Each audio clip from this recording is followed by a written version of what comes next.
இந்த காலை வேளையிலே உங்களை சந்திப்பதிலே ரொம்ப சந்தோஷம். கண்களை மூடி ஆண்டவர் நம்மோடு பேசும்படியாக நாம் செபிக்கலாம். அன்புள்ள ஆண்டவரே, இந்த புதிய மாதத்தை காணும்படியாக நீர் பாராட்டின கிருபைக்காய் நன்றி. இந்த மாதத்திலும் ஆண்டவரே, நீர் உங்களுடைய வாக்குத்தத்த வசனத்தை எங்களுக்கு கொடுத்து நீர் அதன் மூலமா எங்களோடு பேச வேண்டுமா நாங்கள் செபிக்கிறோம். இயேசுவின் நாமத்தில் செபிக்கிறோம் நல்ல பிதாவே, ஆமென், ஆமென். இந்த ஜூலை 2026 ஆண்டில் ஆண்டவர் நமக்கு கொடுக்கிற வாக்குத்தத்தம் ஏசாயா 58 அதிகாரம் 14 வசனம். ஏசாயா 58 அதிகாரம் 14 வசனம். அப்பொழுது கர்த்தரில் மன மகிழ்ச்சியாயிருப்பாய், பூமியின் உயர்ந்த இடங்களில் உன்னை ஏறி இருக்கும்படி பண்ணி உன் தகப்பனாகிய யாக்கோபுடைய சுதந்திரத்தால் உன்னை போஷிப்பேன். கர்த்தருடைய வாய் இதை சொல்லிற்று. ஆமென். உன் தகப்பனாகிய யாக்கோபுடைய சுதந்திரத்தால் உன்னை போஷிப்பேன் என்று யார் சொல்கிறார்? கர்த்தருடைய வாய் இதை சொல்லிற்று. ஹல்லேலூயா. பூமியின் உயர்ந்த இடங்களிலே உங்களை ஏறி இருக்க பண்ணுவார். உங்கள் தகப்பனாகிய யாக்கோபுடைய சுதந்திரத்தால் உங்களை போஷிப்பார். உங்களையும் என்னையும் ஆண்டவர் இந்த வாக்குத்தத்தத்தின்படி நம்மை அழகாய் நடத்த போகிறார். கைகளை தட்டி நம்ம ஆண்டவருக்கு நாம் நன்றியை சொல்லலாம். விசுவாசமாய் அந்த வார்த்தைகளை நாம் ஏற்றுக்கொள்ளலாம். நம்முடைய வாழ்க்கையிலே, நம்மளுடைய சபையில், நம்மளுடைய குடும்பத்தில் இந்த வார்த்தை நிச்சயமாகவே நிறைவேறும். ஹல்லேலூயா. இந்த வார்த்தையை நாம் பார்க்க போகிறோம். பாருங்க, பூமியின் உயர்ந்த இடங்கள். அப்பனா என்ன அர்த்தம்? பூமியின் உயர்ந்த இடங்கள் என்றால் என்ன? நம்ம உயரங்கள் அப்படின்னு யோசிச்சா, இல்லைன்னா உயரமான மலைகள் என்று யோசிச்சா, உயரமான ஸ்தலங்கள் என்று யோசிப்போம் என்றால் அது வெற்றியை குறிக்கிறது. உங்கள் வாழ்க்கையில் நீங்கள் இதுவரை தோற்று போன காரியங்கள் இருக்கலாம். இதுவரை சில காரியங்களுக்கு நீங்கள் அடிபணிந்தவர்களாக இருக்கலாம். இனிமே நீங்கள் மேலே உயர்ந்து காணப்படுவீங்க. அந்த காரியங்களுக்கு மேலே, பிரச்சனைகளுக்கு மேலே, போராட்டங்களுக்கு மேலே ஆண்டவர் உயர எழும்பும்படியாக, வெற்றி பெற்ற மனிதர்களாய் உயர எழும்பும்படியாக ஆண்டவர் உதவி செய்வார். அல்லேலூயா, ஆமென். உயர்ந்த இடங்கள் அந்த காலத்தில் பார்த்தீங்கன்னா ராஜாக்கள் போய் தங்கி இருப்பாங்க. ஏன்னா அது ஒரு பாதுகாப்பான இடம். ஆண்டவர் நம்மை பாதுகாப்பாக உயர்ந்த இடங்களிலே வைப்பார். உயர்ந்த இடங்கள் ஒரு அதிகாரத்தையும் குறிக்கிறது. ஏன்னா உயரத்தில் இருக்கும் பொழுது கீழே இருக்கிற நிறைய காரியங்கள் நமக்கு தெரியும், நல்லா பார்க்க முடியும், நல்லா அதிகாரம் செய்ய முடியும். உயரத்திலே ஆண்டவர் நம்மை கொண்டு போய் நிறுத்த வைக்கிறார். ஹல்லேலூயா. நல்லா கவனிச்சு பார்த்தீங்க அப்படின்னா, உங்களுக்கு மேல் இருந்த சில காரியங்கள், உங்களுக்கு கடந்த காலத்தில் உங்கள் மேல் அழுத்தத்தை கொண்டு வந்த சில காரியங்கள், அந்த காரியங்களுக்கு மேலாக ஆண்டவர் உங்களை உயர்த்த விரும்புகிறார். உங்கள் மேல் ஒருவேளை பிரச்சனை இருக்கலாம். பிரதர், எனக்கு தலைக்கு மேலே பாரங்கள், பிரச்சனைகள், சுமைகள் இருக்கிறது, கடன் தொல்லை என் தலைக்கு மேலே இருக்கு அப்படின்னு சொல்லலாம். பலவிதமான பலவீனங்கள் உங்களை ஆதிக்கம் செலுத்தலாம். பல மனிதர்கள் உங்களை ஆதிக்கம் செலுத்தலாம். மன அழுத்தங்கள் இருக்கலாம், கண்ணீர் இருக்கலாம், துக்கம் இருக்கலாம், வேதனைகள் இருக்கலாம். ஆனால் இன்றைக்கு ஆண்டவர் சொல்லுகிறார், உங்களை இந்த காரியங்களுக்கு மேலாக எழுப்பி ஆண்டவர் உங்களை உயர பறக்க விரும்புகிறார். ஹல்லேலூயா. பூமியின் உயர்ந்த இடங்களிலே உங்களை ஆண்டவர் வைக்க விரும்புகிறார். நம்ம எல்லாரும் நம்மளுடைய ஆவிக்குரிய வாழ்க்கையை கழுகுக்கு நம்ம ஒப்பிட்டு பார்ப்போம். கரெக்டுங்களா? கழுகை போல் ஆண்டவர் நம்மை எழும்ப பண்ணுவார்லாம் சொல்லுவோம். இந்த கழுகு பார்த்தீங்கன்னா, ஒரு பயங்கரமான புயல் காற்று வருது, பயங்கரமான ஒரு காற்றடிக்க போகுது அப்படின்னா இந்த கழுகு என்ன பண்ணுமா? அந்த காற்றை பயன்படுத்தி மேலே மேலே மேலே போய் அந்த காற்று அந்த சூறாவளிக்கு மேலே வந்து பறந்துட்டு இருக்குமா. ஆனால் மற்ற பறவைகள்லாம் இந்த காற்றை பார்த்தோன்னே பயந்து போய் அதோட கூட்டிலையோ இல்லை ஓரமாக இப்படி போய் ஒதுங்கி போய் நின்றுக்கும். ஆனால் கழுகு என்ன பண்ணுமா? அந்த காற்றை பயன்படுத்தி மேலே உயர எழும்பி போய் அழகாக பறந்து மேலே, காற்றுக்கு மேலே பறக்கும் பாருங்க இந்த கழுகு. அதை தான் ஆண்டவர் உங்களுக்கும் எனக்கும் செய்ய போகிறார். நாம் பிரச்சனைகளை, போராட்டங்களை கண்டு பயந்து நடுங்கி ஓரமாக ஒழிந்து இருக்க வேண்டிய அவசியம் கிடையாது. அந்த போராட்டங்களுக்கு மேலாக ஆண்டவர் நம்மை பறக்க நிச்சயமாகவே உதவி செய்வார். அந்த வசனம் நல்லா பாருங்க. பூமியின் உயர்ந்த இடங்களில் உங்களை ஏறி இருக்கும்படி பண்ணி, அதாவது ஏறி போகும்படி பண்ணின்னு சொல்லலை. கரெக்டுங்களா? ஏறி இருக்கும்படி. அப்போனா யாரோ ஒருத்தவங்க நம்மளை ஏற்றி விடுறாங்க. யார் நம்மளை ஏற்றி விடுறா? ஆண்டவர் நம்ம ஏற்றி விடுறா. உங்களோட முயற்சி இல்லை. நம்ம காலை எடுத்து கஷ்டப்பட்டு கயிறை பிடிச்சி மேலே ஏறுறது இல்லை.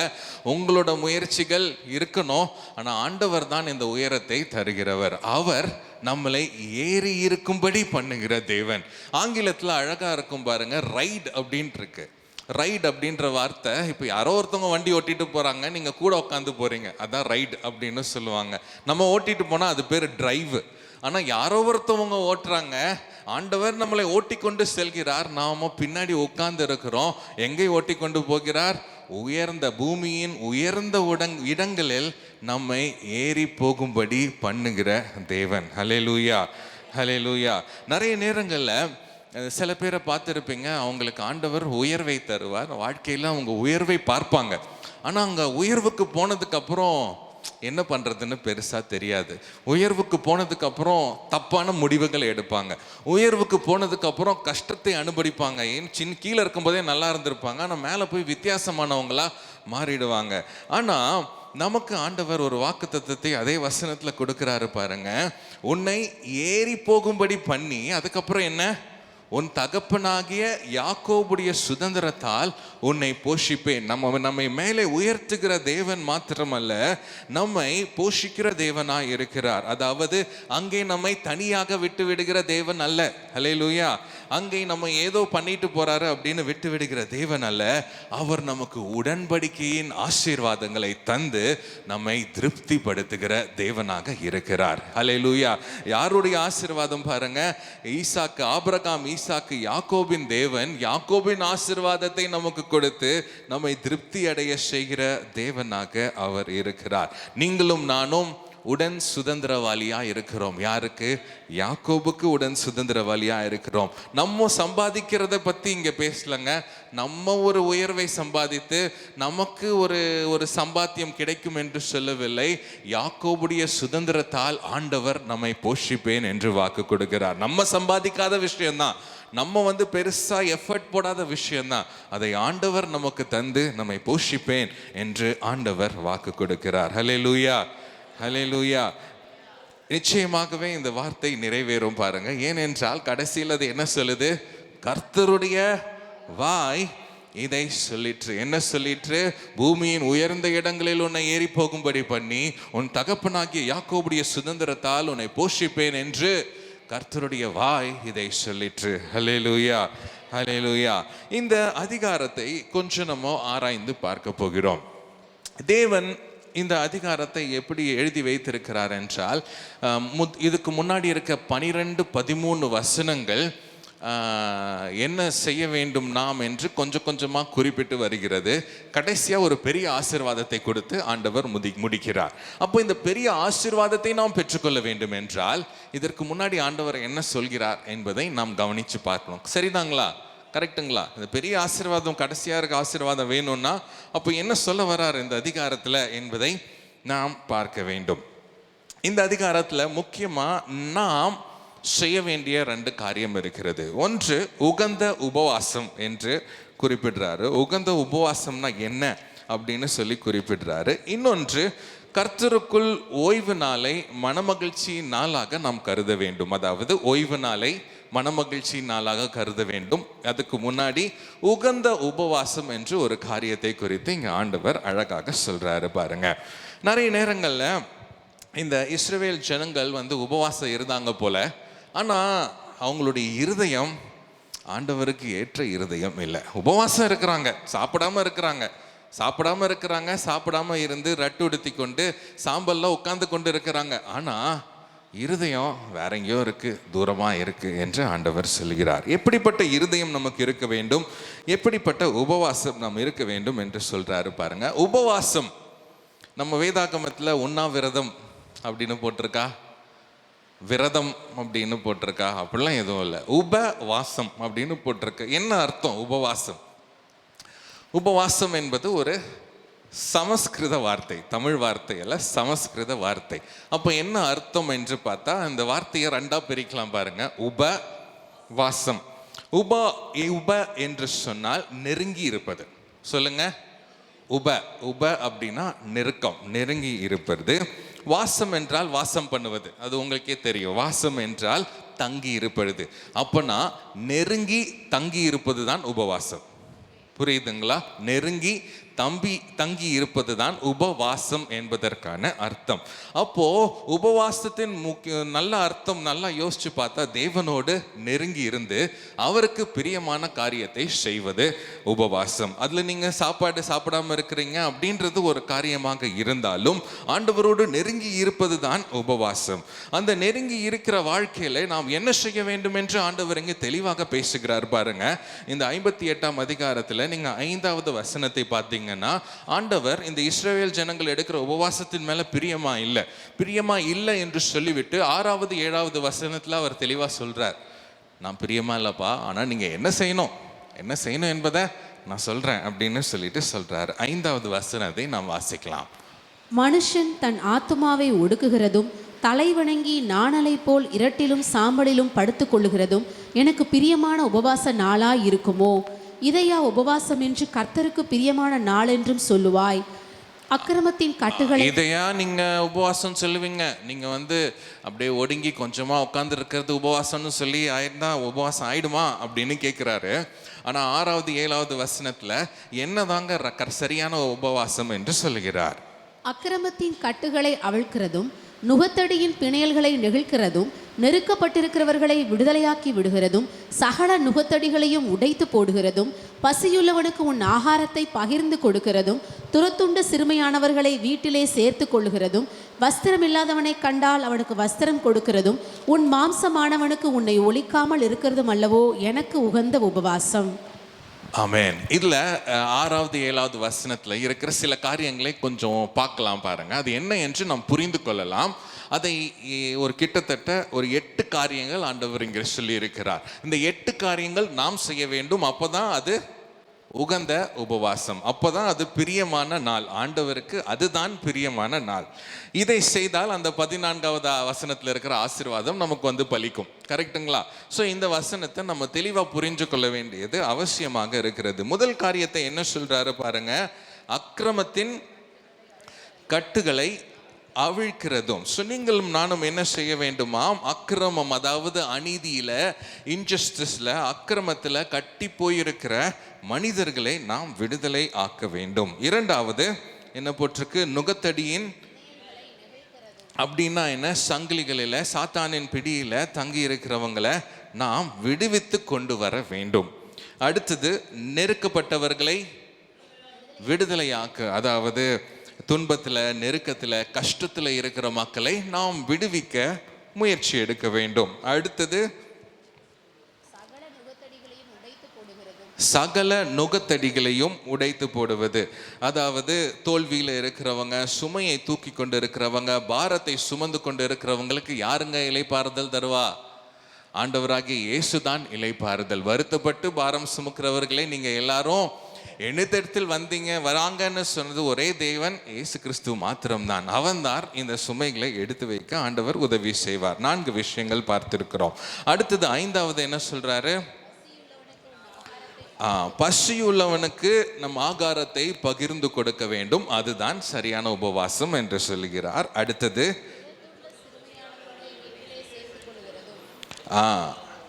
அதாவது துரத்துண்ட சிறுமையானவர்கள் வீட்டிலே சேர்த்து கொள்கிறதும். அதாவது வீடு இல்லாம வெளியே இருக்கிறாங்க பாருங்க, கஷ்டத்துல இருக்காங்க பாருங்க, துரத்தப்பட்டவர்களாய் வீடு இல்லாம ரொம்ப பாவமா இருக்கிறாங்க, அவர்களை நாம் எங்க சேர்த்துக்கொள்ளணுமா? நம்ம வீட்டில் சேர்த்துக்கொள்ளணும், இல்லைன்னா தேவனுடைய வீட்டில் நாம் சேர்த்துக்கொள்ள வேண்டும். நம்ம மத்தியில் ஒரு சிஸ்டர் இருப்பாங்க பாருங்க, அவங்க இப்போ இருக்காங்களான்னு தெரில. அவங்க இந்த மாதிரி கஷ்டப்படுற மக்கள் எல்லாம் கூட்டி கொண்டு வருவாங்க. சிஸ்டர் சசிகலா கூட்டி கொண்டு அவங்களுக்கு சாப்பாடு கொடுப்பாங்க, சாப்பாடு வாங்கி கொடுப்பாங்க, அவங்களுக்கு ஆண்டவராக இயேசு கிறிஸ்துவை பற்றி சொல்லுவாங்க, ஞானஸ்தானம் கொடுப்பாங்க, நல்லா கவனிச்சுப்பாங்க. நம்ம அந்த சைடு நடந்து போனாலும் கூப்பிடுவாங்க, தம்பி இங்கே பாருப்பா என்னோட ஆத்மா வந்திருக்காங்க அப்படின்னு சொல்லி காட்டுவாங்க. அப்போது அவர்கள் மேலே நாம் சிந்தையாக இருக்கிறது உகந்த உபவாசமாக இருக்கிறது. அடுத்தது பாருங்க,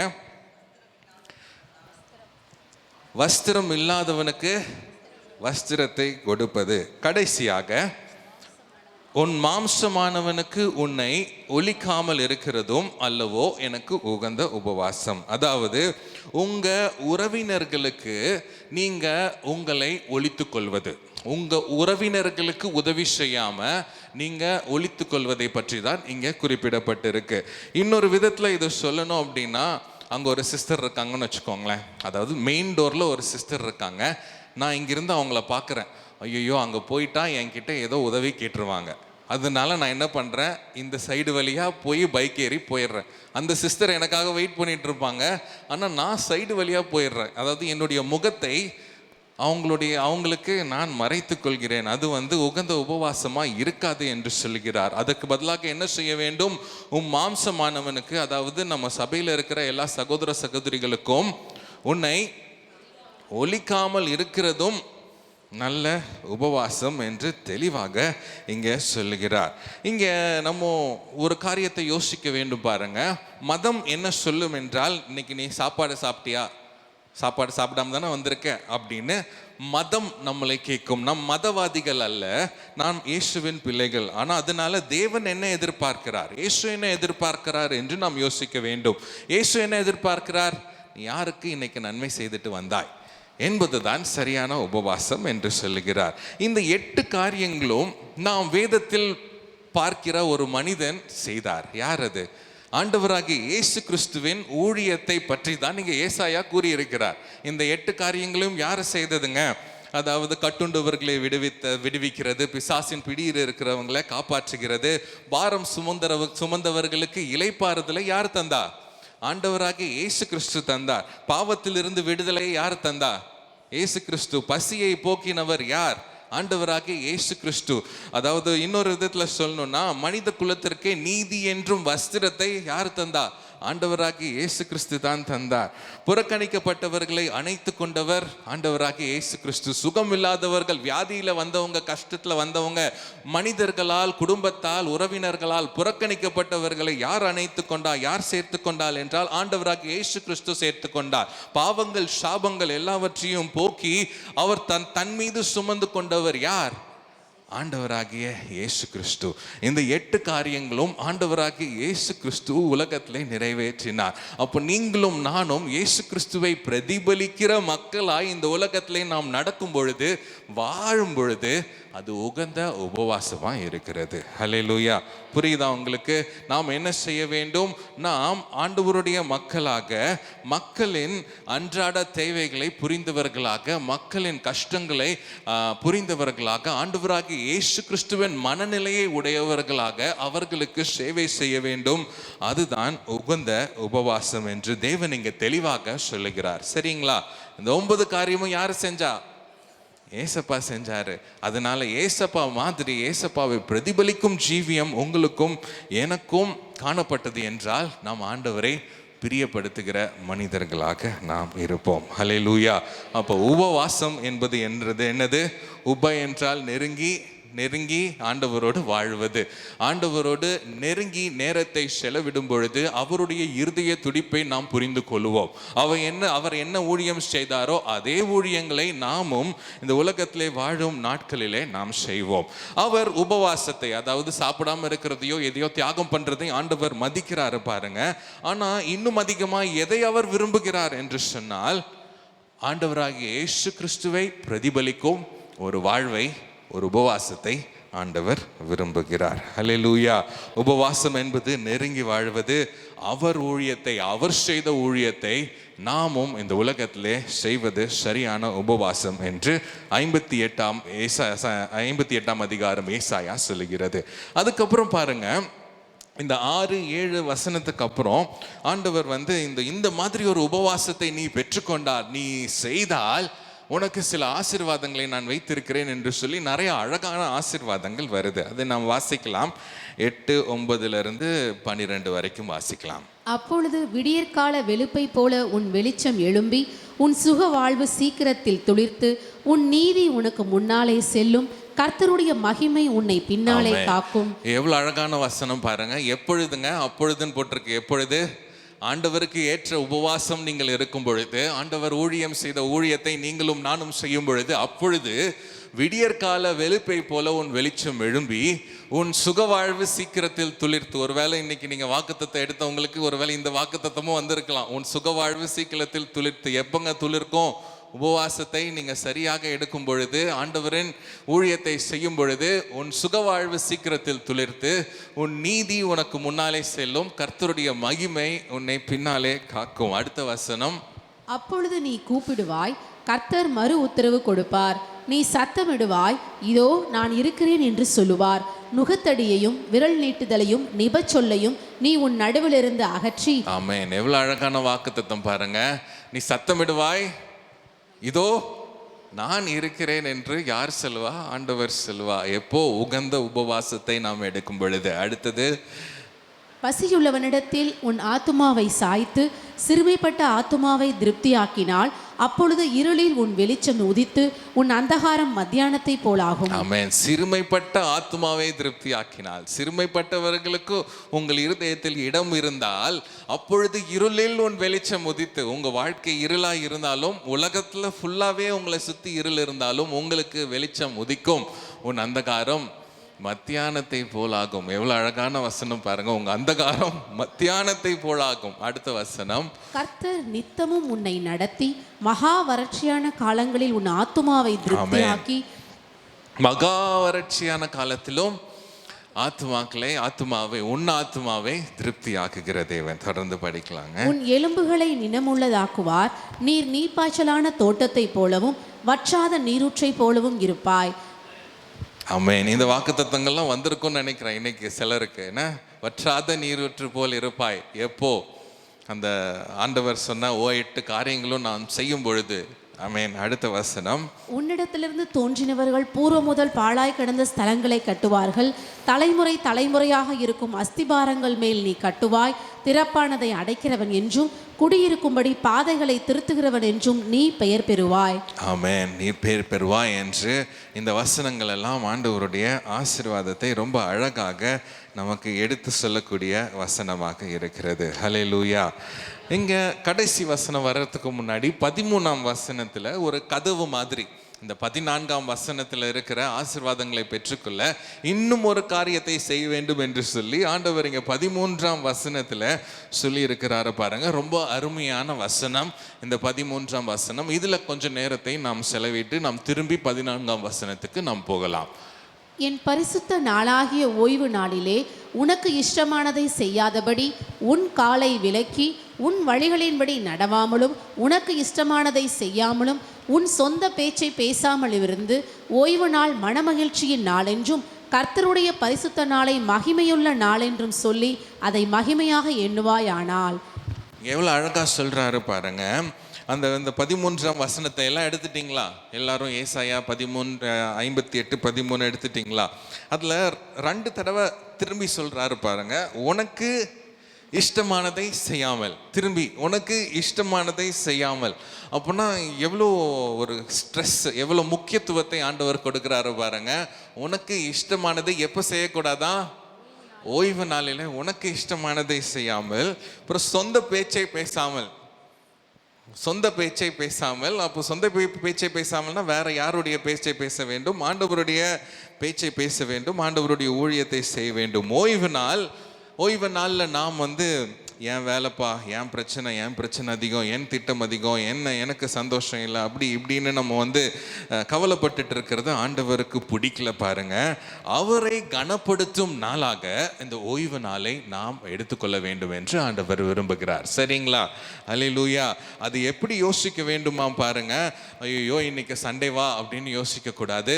ஆனால் இன்னைக்கு சண்டே, ஆண்டவருக்குள்ள நான் மன மகிழ்ச்சியா இருக்க போகிறேன், ஆண்டவருக்குள்ள நான் சந்தோஷப்பட போகிறேன், மகிமையுள்ள நாள் என்று சொல்லி கர்த்தருடைய பரிசுத்த நாளை, இது ஒரு மகிமையான நாளுப்பா, இதுல நான் சந்தோஷப்பட போறேன், நான் களி கூற போகிறேன் என்று சந்தோஷமாக சபைக்கு வர வேண்டும், ஓய்வு நாளை ஆசரிக்க வேண்டும் என்று ஆண்டவர் விரும்புகிறார். ஹல்லேலூயா, ஹல்லேலூயா. ஓய்வு நாளை எத்தனை பேர் விரும்புறீங்க? ஞாயிற்றுக்கிழமை வருதுன்னா காத்து இருக்கிறீங்களா? ஞாயிற்றுக்கிழமை, ஆஹா இன்னைக்கு சனிக்கிழமை வந்துருச்சு, நாளைக்கு ஞாயிற்றுக்கிழமை, நாளைக்கு சர்ச்சுக்கு போகலாம், சீக்கிரமாக எழுந்திரிச்சு சர்ச்செல்லாம் ஆரம்பிக்கிறதுக்கு முன்னாடியே போய் உட்காந்து கைத்தட்டி நாம் பாடி ஆண்டவரை நாம் துதிக்க போகிறோன்னு ஒரு உற்சாகம் உங்களுக்குள்ள வருதா? உங்களுக்குள்ள வருது அப்படின்னா இந்த வார்த்தையில் இந்த 13ஆம் வசனத்தில் சொல்லியிருக்கிறதெல்லாம் உங்கள் வாழ்க்கையில் ஆல்ரெடி காணப்படுது. அப்போனா 14ஆம் வசனத்தில் இருக்க ஆசீர்வாதம் சீக்கிரமாக வருகிறது என்று அர்த்தம். ஹல்லேலூயா. இந்த அதிகாரத்தில் 2 காரியங்கள் பார்த்துருக்குறோம் பாருங்க. தவறான உபவாசம் எது, சரியான உபவாசம் எது என்று பார்த்தோம். தவறான ஆராதனை எது, சரியான ஆராதனை எது என்று பார்த்தோம். தவறான ஆராதனைனா நம் சொந்த இஷ்டப்படி சொந்த பேச்சை பேசுவது, அப்புறம் உனக்கு இஷ்டமானதை செய்வது தவறான ஆராதனை. ஆனால் ஆண்டவரின் பிரசன்னத்தில் சந்தோஷமாக மனமகிழ்ச்சியாக ஆண்டவரின் காரியத்தை செய்து இது ஒரு மகிமையுள்ள நாள், இங்கே நான் மகிமையை காணப்போகிறேன் என்று சொல்லி மகிமையான காரியத்தை எண்ணி நாம் சபைக்கு வருவது, ஆண்டவருடைய பிரசன்னம் இன்றைக்கு என்னை நிரப்ப போகிறது என்று சொல்லி இந்த நாளை செப்பரேட், அதாவது தனியாக வைத்துவிட்டு பிரித்தெடுக்கப்பட்ட நாள் என்று சொல்லி கனம் பண்ணுவது ஆண்டவர் விரும்புகிறார். நாம் எதை கனம் பண்ண வேண்டும்? ஓய்வு நாளை கனம் பண்ண வேண்டும். உபவாச நாளை எப்படி நாம் எடுக்க வேண்டும்? ஆண்டவராகிய இயேசு கிறிஸ்து எப்படி ஊழியம் செய்தாரோ அப்படி நாம் ஊழியம் செய்வதுதான் உகந்த உபவாசமாக இருக்கிறது. ஹல்லேலூயா. அந்த வசனம் அப்படியே தொடர்ந்து போகுது பாருங்க. என் பரிசுத்த நாளாகிய ஓய்வு நாளிலே உனக்கு இஷ்டமானதை செய்யாதபடி உன் காலை விலக்கி உன் வழிகளின்படி நடவாமலும் உனக்கு இஷ்டமானதை செய்யாமலும் உன் சொந்த பேச்சை பேசாமலும் ஓய்வு நாளை மனமகிழ்ச்சியின் நாள் என்றும் கர்த்தருடைய பரிசுத்த நாளை மகிமையுள்ள நாள் என்றும் சொல்லி அதை மகிமையாக எண்ணுவாயானால், அப்படி எண்ணினா என்றால் 14ஆம் அதிகாரத்தில் முதல் ஆசீர்வாதம் பாருங்க. அப்பொழுது என்ன நடக்கும்? கர்த்தரில் மனமகிழ்ச்சியாய் இருப்பாள். அதாவது அந்த வசனம் எப்படி இருக்கு பாருங்க. கர்த்தரில், அப்போனா கர்த்தருக்குள் நம்ம மன மகிழ்ச்சியாக இருப்போம். இந்த உலகத்தில் மகிழ்ச்சியை தேடி என்னென்னமோ செய்கிறாங்க. உங்களுக்கும் எனக்கும் ரொம்ப நல்லா தெரியும். நிறைய பேர் நம்மளை சுற்றி இருக்கிறவங்களே சந்தோஷத்தை எப்படியாவது கண்டுபிடிக்க வேண்டும் என்று சொல்லி உயர்ந்த காரை வாங்குறாங்க, உயர்ந்த காரியங்களுக்கு தேடி போகிறாங்க. இந்த பாண்டிச்சேரிக்கு வராங்க, பாட்டிலை தேடி போகிறாங்க, சினிமா தேடி போகிறாங்க, தவறான உறவுகளை தேடி போகிறாங்க. அதில் எதுவுமே மகிழ்ச்சி கிடைக்கல அப்படின்னு சொல்லிட்டு திரும்பி அதையே செய்கிறாங்க. திரும்பி 1 மாதம் கழிச்சுட்டு திரும்பி ஊருக்கு வராங்க, திரும்பி பாட்டில் எடுக்கிறாங்க, சினிமாவுக்கு போகிறாங்க, தவறான உறவுகளுக்கு போகிறாங்க, பிரச்சனையில் ஈடுபடுறாங்க. இந்த மாதிரி திரும்பி என்ன செய்கிறாங்க? மகிழ்ச்சியை தேடி மக்கள் அழிந்து கொண்டு இருக்கிறாங்க. ஆனால் உங்களுக்கும் எனக்கும் ஒரு மன மகிழ்ச்சியை ஆண்டவர் அவருடைய பிரசன்னத்திலே வைத்திருக்கிறார். நம்ம அலைய வேண்டிய அவசியம் இல்லை. நம் சபைக்கு நேராய் வந்தால் போதும், நம்மை ஆண்டவர் திருப்திப்படுத்துவார், நம்மை மகிழ பண்ணுவார். ஹல்லேலூயா. ஒரு 2 நாளைக்கு முன்னாடி ஒரு வீட்டு கூட்டத்தில் ஒரு பிரதர் ஆராதனை முடிஞ்சதுக்கு அப்புறம் சொன்னார், பிரதர் இன்னைக்கு ஆராதனையில் எனக்கு பாரமாக இருந்தது, எனக்கு அப்படியே நெஞ்செல்லாம் அப்படியே அடைக்கிறமா இருந்துச்சு, பலவிதமான துக்கங்கள் இருந்தது. ஆனால் ஆராதிக்கும் பொழுது வாய்களை துறந்து கைகளை தட்டி கைகளை உயர்த்தி ஆண்டவரை ஆராதிக்கும் பொழுது என்னுடைய உள்ளத்தில் இருந்த துக்கம் எல்லாம் அப்படியே மறைஞ்சு போச்சு. இப்போ நான் ஒரு லேசான மனிதனை போல உங்க முன்னாடி நிற்கிறேன் பிரதர் அப்படின்னு சொன்னார். ஹல்லேலூயா. ஆண்டவர் இந்த மாதிரியான வித்தியாசமான ஆசீர்வாதங்கள், உலகம் தரக்கூடாத ஆசீர்வாதங்கள், உலகம் தரக்கூடாத மனமகிழ்ச்சியை உங்களுக்கும் எனக்கும் அவருடைய பிரசன்னத்திலே வைத்திருக்கிறார். இந்த உலகத்தில் நீங்க எங்க போனாலும் கிடைக்காத மனமகிழ்ச்சி, எவ்வளோ காசு கொடுத்தாலும் கிடைக்காத மனமகிழ்ச்சி, உங்க சொத்தையே வித்து போய் நீ இது எனக்கு வேணும் அப்படின்னு நீங்க கேட்டாலும் கிடைக்க வாய்ப்பே கிடையாது. ஏன்னா அவருடைய பிரசன்னத்தில் நமக்கு இலவசமாக ஆண்டவர் அந்த திருப்தியை, அந்த சந்தோஷத்தை ஆண்டவர் வைத்திருக்கிறார். ஹல்லேலூயா. இதுதான் இன்றைக்கு ஆண்டவர் வாக்கு பண்ணுகிற முதல் ஆசீர்வாதம். கர்த்தரில் நீங்கள் மன மகிழ்ச்சியாய் இருப்பீர்கள். சொல்லுங்க, கர்த்தரில் நான் மன மகிழ்ச்சியாய் இருப்பேன். ஹல்லேலூயா. இதுதான் நமக்கு ஆண்டவர் தருகிற முதல் ஆசீர்வாதம். சங்கீதம் 16:11 வாசிக்கலாம். ஜீவ மார்க்கத்தை எனக்கு தெரியப்படுத்துவீர், உம்முடைய சமூகத்தில் பரிபூர்ண ஆனந்தமும் உம்முடைய வலது பார்சத்தில் நித்திய பேரின்பமும் உண்டு. அவருடைய வலது பார்சத்தில் நித்திய, அதாவது அழிவில்லாத பேரின்பம் இங்கே தான் இருக்கிறது. வேற எந்த இன்பத்தை நாம் கண்டாலும் அனுபவித்தாலும் அந்த இன்பம் கொஞ்ச நேரத்துக்கு தான் இருக்கும். ஆனால் அழிவில்லாத பேரின்பம் அவருடைய சமூகத்தில் இருக்கிறது. இப்போ ரீசெண்டாக கொஞ்சம் 2-3 மாதத்துக்கு முன்னாடி யாரோ ஒருத்தவங்க ஒரு பாட்டை வெளியிட்டாங்க. அது ரொம்ப அழகாக இருக்கு பாருங்க. ஆனந்தமே அவர் சமூகமே பேரின்பமே அவர் பிரசன்னமே என்று சொல்லி ரொம்ப அழகா அந்த பாட்டு ஆரம்பிக்குது. எப்படின்னா, ஆனந்தமே அவர் சமூகமே, பேரின்பமே அவர் பிரசன்னமே. சொல்லலாமா? ஆனந்தமே அவர் சமூகமே, பேரின்பமே அவர் பிரசன்னமே. ஆனந்தமே அவர் சமூகமே, பேரின்பமே அவர் பிரசன்னமே. இதுதான் ஆண்டவர் நமக்கு தருகிற முதல் ஆசீர்வாதம். ஹல்லேலூயா. இரண்டாவது ஆசீர்வாதம் நம்ம கொஞ்சம் முன்னாடியே பார்த்துட்டோம். பூமியின் உயர்ந்த இடங்களில் உங்களை ஏறி இறக்க பண்ணி, அவரா உங்களை தூக்கிட்டு போய் உயர்ந்த இடங்கள்ல ஆண்டவர் வைக்க போகிறார். இதுல பார்த்தீங்க அப்படின்னா என்ன நடக்கும்? உங்களை உயர்ந்த இடங்களிலே ஆண்டவர் வைக்கும் பொழுது என்ன நடக்கும் என்றால், உங்களுடைய கண்ணோட்டம் மாற்றம் அடையும். நீங்க பார்க்கிற உங்க கண்கள் வித்தியாசமா பார்க்கும். ஒத்துக்கிறீங்களா? நீங்க உயரத்துல இருக்கும் பொழுது உங்களுடைய கண்கள் வித்தியாசமானவைகளை காணும். உதாரணத்திற்கு, நம்ம மலை பிரதேசத்துக்கு போயிருப்பீங்க. எல்லாரும் போயிருக்கீங்களா? கொடைக்கானல், ஊட்டி, ஏற்காடு, மூணார் போயிருக்கீங்களா? ஏதாச்சும் ஒரு இடத்துக்கு போயிருப்பீங்க. அங்கே மேலே இருந்து ஃபஸ்ட்டு டைம் நீங்கள் போனீங்கன்னா ஆச்சரியமாக பார்த்துருப்பீங்க. ஆஹா, கீழே பார்த்தா என்ன ரோடெல்லாம் பொடி பொடியாக தெரியுது அப்படின்னு நம்ம யோசிச்சிருப்போம். கரெக்டுங்களா? நீங்களும் உங்களையும் என்னையும் ஆண்டவர் உயரத்தில் கூட்டி கொண்டு போகும் பொழுது நம்ம பிரச்சனை நமக்கு பெருசாக தெரியாது. ஏன்னா ஆண்டவர் நம்மளை உயரத்தில் வைத்திருக்கிறார். ஆண்டவர் நம் கூட இருக்கிறார். பிரச்சனை சின்னதாக தெரியும். நாம் பார்க்கிற பார்வை, நம்மளுடைய தரிசனம் விரிவாகும். ஹல்லேலூயா. ஆண்டவர் நம்மை உயரத்திலே உயரமான இடங்களிலே கொண்டு செல்லும் பொழுது நம்மளுடைய தரிசனம் விரிவாகும். இதுதான் நாம் பார்க்கக்கூடிய நிறைய சாட்சிகள், வேதத்தில் இருக்கிற நிறைய கதாபாத்திரங்களுக்கு நடந்தது. பாருங்க, யோசேப்பு சிறையில தான் இருந்தார். யோசேப்பு சிறையில தான் இருந்தார். ஆனால் அங்கிருந்தே அவர் அரண்மனையை பார்க்க ஆரம்பிச்சிட்டாரு.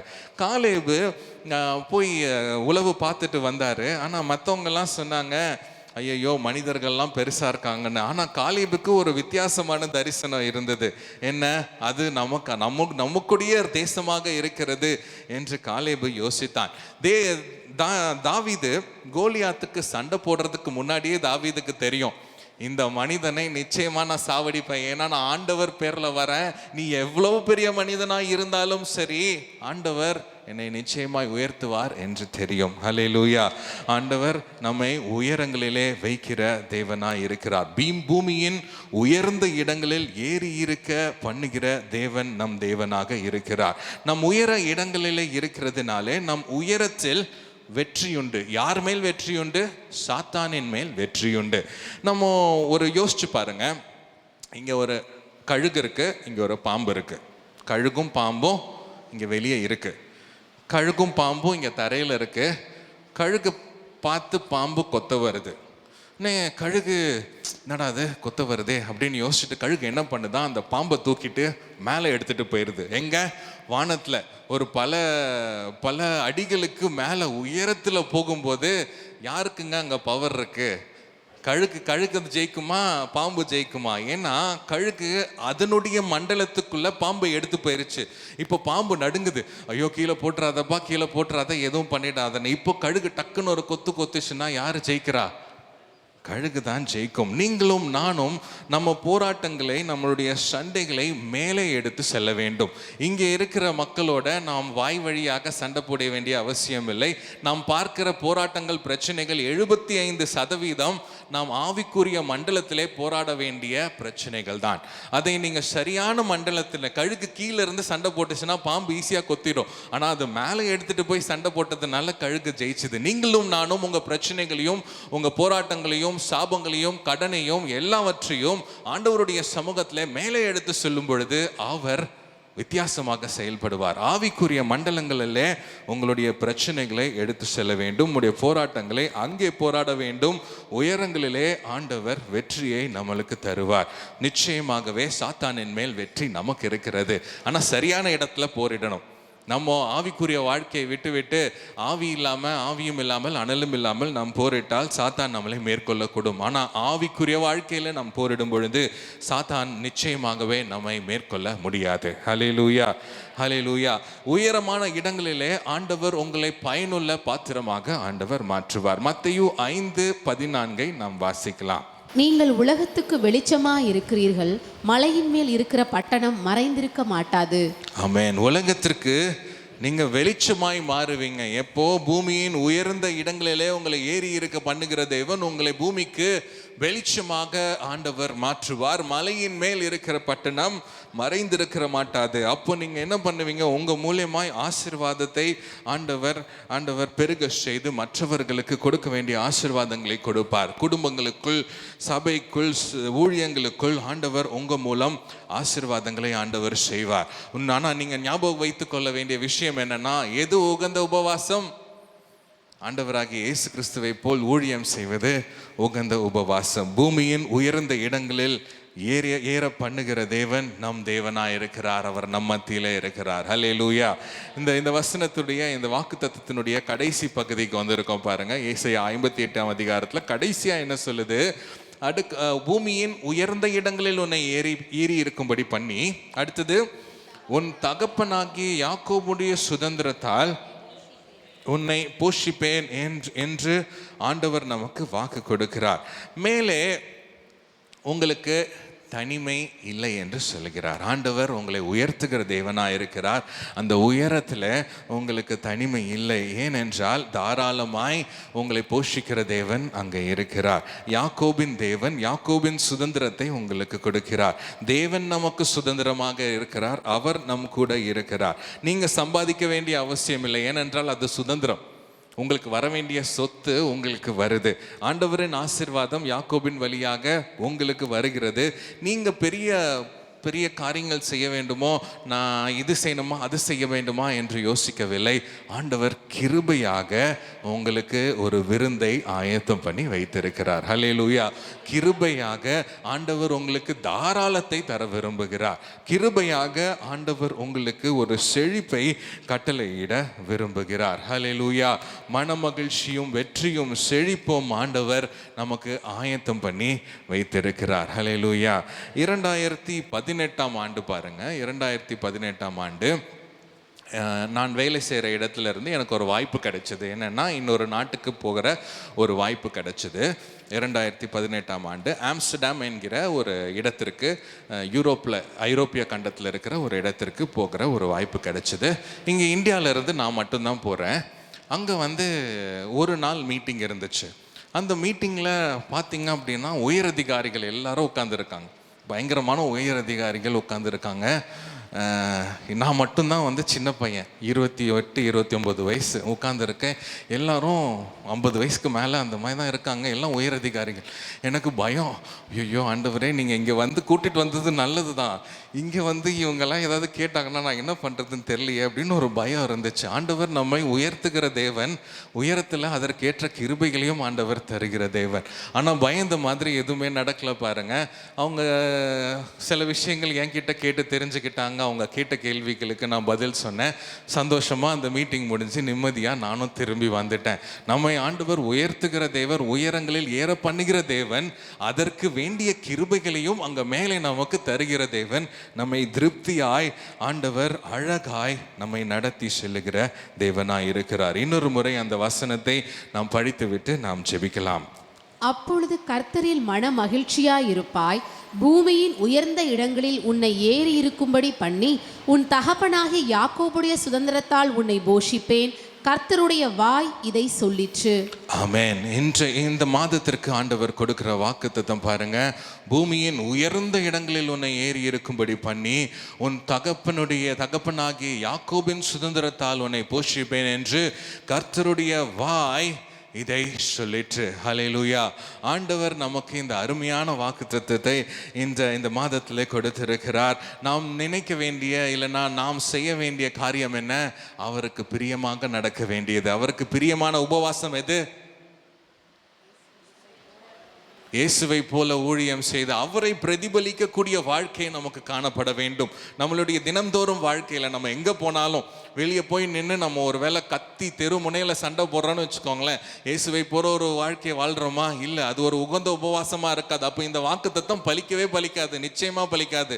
ஆனால் ஆண்டவரை போல நாம் பாரமுள்ளவர்களுக்கு எப்படியாவது ஆண்டவராக இயேசு கிறிஸ்துவை பற்றி சொல்லணும்னு முயற்சி எடுக்கிறோன்னு வச்சுக்கோங்களேன். வியாதி உள்ளவர்களுக்கு, ஐயோ வியாதியாக இருக்கீங்களே, நாங்கள் சர்ச்சை கூட்டு போய் ஜோம் பண்ண வைக்கிறேன், இல்லைன்னா நான் இப்போவே உங்களுக்காக ஜோம் பண்ணுறேன், 2 ஆப்பிள் வாங்கிட்டு போகிறேன் அப்படின்னு சொல்லி உங்களுக்குள்ள ஆண்டவராக இயேசு கிறிஸ்துவின் இருதயம் இருக்கு பாருங்க, அந்த இருதயத்தான் ஆண்டவர் வேண்டும் என்று விரும்புகிறார். ஓய்வு நாள் வரும்பொழுது, ஞாயிற்றுக்கிழமை வருது, ஆண்டவரை ஆராதிக்க போகிறேன் என்று சொல்லி உங்க உள்ளத்தின் ஆழத்துல ஒரு சந்தோஷம் வருது பாருங்க, அதை தான் ஆண்டவர் எதிர்பார்க்கிறார். இந்த 2 காரியமும் உங்க வாழ்க்கையில காணப்பட்டது என்றால் நிச்சயமாகவே நீங்கள் பூமியின் உயர்ந்த இடங்களிலே உங்களை ஏறி போக பண்ணுவார். யாக்கோபின் சுதந்திரத்தால் உங்களை போஷித்து உங்களை திருப்திப்படுத்துகிற தேவன் நிச்சயமாகவே இந்த மாதத்தில் நமக்கு செய்வார். நாம் எழுந்து நின்று நம் கண்களை மூடி நாம் செபிக்கலாம். எழுந்து நின்று அப்படியே கண்களை மூடி நாம் செபிக்கலாம். அன்புள்ள ஆண்டவரே, உமக்கு நன்றி செலுத்துகிறோம்ப்பா. இந்த காலை வேளையிலும் இந்த மாதத்தின் முதல் ஆராதனையில் நீர் எங்களுக்கு கொடுத்த இந்த அருமையான வாக்குத்தத்தத்திற்காய் நாங்கள் நன்றி செலுத்துகிறோம். சொல்லலாமா? நன்றி செலுத்துகிறோம் ஆண்டவரே. இந்த ஏசாயா 58ஆம் அதிகாரத்திலிருந்து நீர் எங்களோடு பேசினீங்களே, உமக்கு நன்றி செலுத்துகிறோம் ஆண்டவரே. பூமியின் உயர்ந்த இடங்களிலே எங்களை ஏறி போக பண்ணுகிற எங்கள் நல்ல தேவன் எங்கள் கூட இருக்கிறீங்க, உமக்கு நன்றி செலுத்துகிறோம் ஆண்டவரே.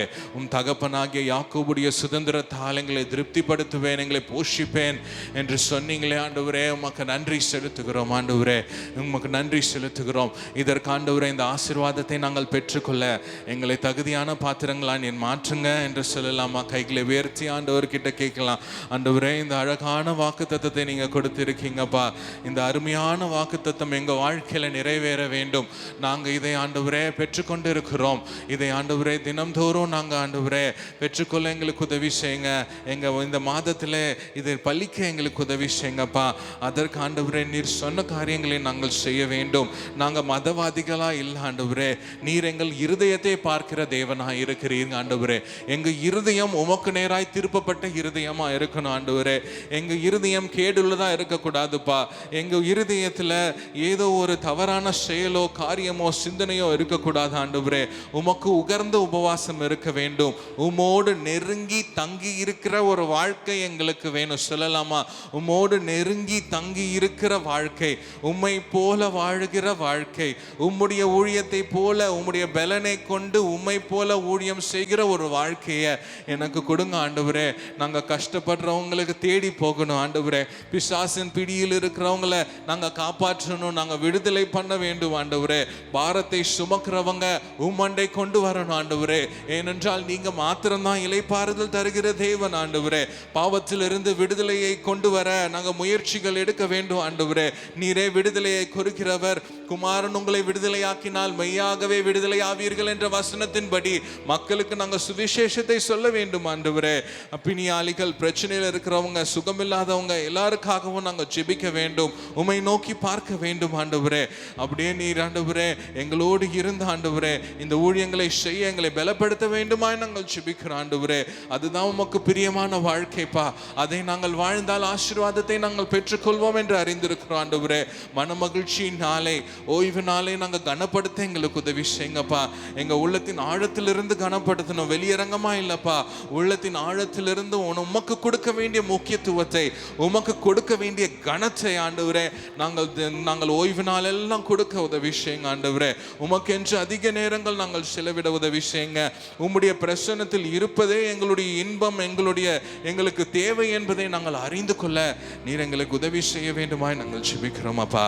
அன்புள்ள ஆண்டவரே, உமக்கு நன்றி செலுத்துகிறோம், உமக்கு நன்றி செலுத்துகிறோம் ஆண்டவரே. இந்த வாக்கு தத்துவத்தின்படி இங்கே வந்திருக்கிற ஒவ்வொருவரையும் உங்கள் பாதத்தில் ஒப்பு கொடுத்து நாங்கள் ஜெபிக்கிறோம். பூமியின் உயர்ந்த இடங்களிலே ஏறி போக பண்ணுவேன் என்று சொன்ன தேவன், இவர்களை நீர் ஆசீர்வதிப்பீராக ஆண்டவரே. இவர்களை கண்ணோக்கி பார்ப்பீராக ஆண்டவரே. எங்கள் சபையை, எங்கள் குடும்பத்தை, எங்கள் இடத்தை நீர் கண்ணோக்கி பார்ப்பீராக ஆண்டவரே. நாங்கள் பூமியின் உயர்ந்த இடங்களில் இருக்க எங்களுக்கு உதவி செய்யுங்க. யாக்கோபின் சுதந்திரத்தில் ஆண்டவரே நாங்கள் இளைப்பாற, நாங்கள் போஷிக்கப்பட எங்களுக்கு உதவி செய்யுங்க ஆண்டவரே. கழுகு எப்படி காற்றுக்கு மேலே போய் அது பிரச்சனைகள்லாம் கீழே இருக்கோ, அதே மாதிரி ஆண்டவரே எங்களை உயர பறக்க பண்ணுங்க ஆண்டவரே. எங்கள் பிரச்சனைகளை கண்டு நாங்கள் பயப்பட வேண்டிய அவசியம் இல்லை. ஏனென்றால் நீங்கள் வெற்றி தருகிற தேவனா இருக்கிறீங்க. சாத்தானின் மேல, அதிகாரத்தின் மேல வெற்றியை தருகிற தேவனா இருக்கிறீங்க. நாங்கள் மாம்சத்தோடும் இரத்தத்தோடும் போராட வேண்டிய அவசியம் இல்லை. ஏனென்றால் எங்க ஆவிக்குரிய வாழ்க்கையில நீங்க இருக்கிறீங்க. போராடுகிறதற்கு நீர் எங்களுக்கு துணையா இருக்கிறீங்க ஆண்டவரே. நாங்க ஆவியில பலப்பட எங்களுக்கு உதவி செய்யுங்க. ஆவியில பலனடைந்து சாத்தானை ஜெயிக்கிற மனிதர்களாக நாங்க இருக்க எங்களுக்கு உதவி செய்யுங்க ஆண்டவரே. நீர் எங்களுக்காய் வைத்திருக்க ஆசீர்வாதங்களுக்காய் நன்றி. அதை நாங்கள் சுதந்திரித்துக் கொள்ள எங்களுக்கு விசுவாசத்தையும் பலத்தையும் கிருபையும் நீ தர வேண்டுமா நாங்கள் ஜெபிக்கிற ஆண்டவரே. நாங்கள் செய்ய வேண்டியது ஒண்ணுமே இல்லப்பா. ஏனென்றால் நீங்க எல்லாமே செய்து முடித்து விட்டீங்க. நாங்கள் உம்முடைய வழியில் நடக்கும் பொழுது நீர் எங்களுக்கு செய்ய நல்லவராய் இருக்கிறீர். அதற்காக உமக்கு நன்றி செலுத்துகிறோம். இன்னொரு முறை ஆண்டவரே இந்த வசனத்தை நினைவு கொண்டு நாங்கள் ஜெபிக்கிறோம். இந்த மாதத்தில் எங்களுக்கு இந்த வசனம் ஆண்டவரே சரியான வசனமாக இருக்க, எங்கள் வாழ்க்கையில், எங்கள் சபையில், எங்கள் குடும்பத்தில் இந்த வசனம் நிறைவேற நீர் எங்களுக்கு உதவி செய்ய போகிறீர், நிறைவேற்ற போகிறீர். அதற்காக உமக்கு நன்றி சொல்லி நாங்கள் ஜெபிக்கிறோம். இயேசுவின் நாமத்தில் ஜெபிக்கிறோம் நல்ல பிதாவே. ஆமென், ஆமென். எல்லாரும் சேர்ந்து சொல்லலாம். நாமத்தை ஸ்தோத்திரி என் ஆத்மாவே. ஆமென், ஆமென். நம்முடைய கர்த்தராகிய இயேசு கிறிஸ்துவின் கிருபையும் பிதாவாகிய தேவனுடைய அன்பும் பரிசுத்த ஆவியானவரின் அந்யோன்ய ஐக்கியமும் நம் அனைவரோடும் கூட இன்றும் என்றும் ஆண்டவருடைய வருகை மற்றும் நிலைத்திருப்பதாக. ஆமென், ஆமென். ஹல்லேலூயா.